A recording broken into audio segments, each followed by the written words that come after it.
Hello guys, welcome to my YouTube channel. आज हम बात करेंगे लैब असिस्टेंट ज्योग्राफी सब्जेक्ट के बारे में, जिसमें टोटल 66 टॉपिक है।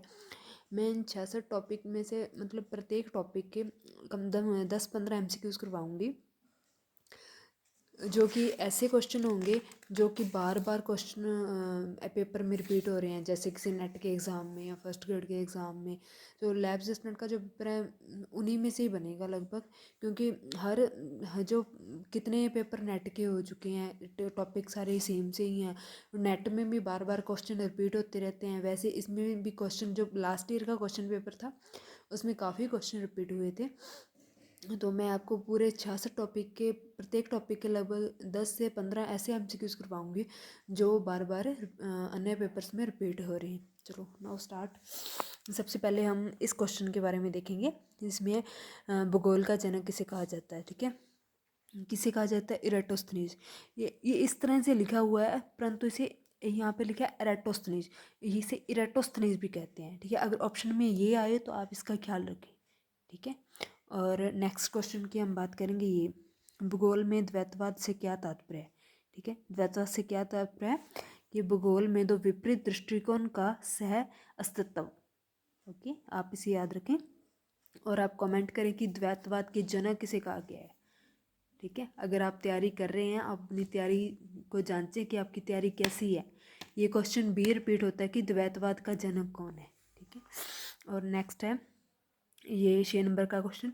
भूगोल में एक संश्लेषित विषय क्यों कहा जाता है? भूगोल को एक संश्लेषणात्मक विषय क्यों कहा जाता है? क्योंकि यह विभिन्न विज्ञानों के से जानकारी एकत्रित उसे एकत्रित करता है। ठीक है, विभिन्न विज्ञानों से तात्पर्य जैसे भौतिक विज्ञान, जैव विज्ञान, सामाजिक विज्ञान, मानविकी, इन सभी से।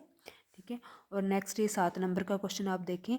निम्नलिखित में से कौन सा भौगोलिक दृष्टिकोण प्रकृति में मानवीय प्रभाव पर केंद्रित है? कौन सा? संभववाद। और आप ये भी बताएं कि संभववाद के जनक कौन है। ठीक है, ये अगर आप एनसीईआरटी पढ़ रहे हैं तो उसमें ये दिया हुआ है संभववाद पूरी डिटेल से। आप कमेंट करें कि संभववाद के जनक कौन है। ठीक है, नेक्स्ट क्वेश्चन है ये वाला। निम्नलिखित में से कौन सा भूगोल में क्षेत्रीय भिन्नता की अवधारणा से संबंधित है? कौन? रिचर्ड हॉटसन। आप पुराने क्वेश्चन पेपर उठाएं और आपको पता चल जाएगा कि ये क्वेश्चन कितनी बार रिपीट होता है, और प्रत्येक पेपर में, ज्योग्राफी के प्रत्येक पेपर में ये क्वेश्चन रिपीट होता है। इसे तो आप मोस्ट इंपॉर्टेंट लगा रहे हैं। ठीक है, और नेक्स्ट ये है भूगोल का उद्देश्य क्या है? ठीक है, क्या उद्देश्य है भूगोल का? पृथ्वी की सतह पर विभिन्न घटनाओं का स्थानीय वितरण और उनके कारणों का अध्ययन। ठीक है, और नेक्स्ट ये निम्नलिखित में से सत्य कथन की पहचान करें। आप पूरे चारों के चारों ऑप्शन पढ़ें और फिर बताएं कि इसमें से सत्य कौन सा है। ठीक है, ये तो आपको पता चल जाएगा कि मृदा भूगोल वनस्पति की एक शाखा है।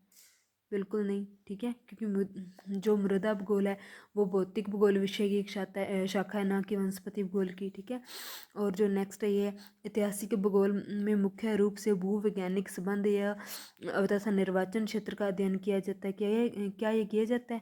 नहीं, बिल्कुल नहीं। निर्वाचन क्षेत्र का अध्ययन नहीं, ऐतिहासिक भूगोल में जो भूविन्यास है इसका ऐतिहासिक भूगोल में किया जाता है। ठीक है, और नेक्स्ट इसका सही ऑप्शन होगा ये पहले नंबर वाला। ठीक है, जो पर्यावरण भूगोल में भूमि ह्रास या उसके संरक्षण का अध्ययन किया जाता है। ठीक है,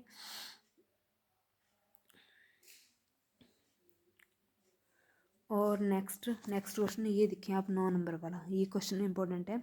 ठीक है, इसमें आपको भी मिलान करना है कि कौन सा जो भूगोल है वो उसकी शाखा कौन सी है। ठीक है, ये इजी क्वेश्चन है, परंतु ये भी क्वेश्चन रिपीट होता है। ये 11th क्लास की एनसीईआरटी में दिया हुआ है, आप देखें। मौसम विज्ञान के जनक कौन है? जनक नहीं, जो इसके विज्ञान की जो शाखा है वो कौन सी है? ठीक है, मौसम विज्ञान की जलवायु। ठीक है, जन की संख्या, जनसंख्या या सांख्यिकी भी कहा जाता है। ठीक है, और समाजशास्त्र, सामाजिक भूगोल की, मृदा भूगोल की। ठीक है, और नेक्स्ट क्वेश्चन आप देखें ये वाला। भूगोल में क्यों यानी कि वाई प्रश्न किससे जुड़ा है? किससे? कार्य कारण संबंध से। Okay, thanks for watching my video. उम्मीद है कि आपको ये क्वेश्चन पसंद आए होंगे। ये डेफिनेशन भी इम्पोर्टेंट है जो कि हेटनर की है सॉरी, और ये भी काफ़ी इम्पोर्टेंट है, आप इसे भी देख लें। अब मैं कोशिश करूँगी कि पूरे 66 के 66 टॉपिक्स में से ऐसे ही 5-10 मिनट में मैं 10-15 क्वेश्चन लाऊँ, वो ऐसे ही क्वेश्चन लाऊँ जो कि इम्पोर्टेंट क्वेश्चन हो, ठीक है, जिससे आपको एक हेल्प होगी। Okay, thanks for watching my video. अगर आपको मेरी वीडियो अच्छी लगे तो प्लीज़ सब्सक्राइब माई चैनल।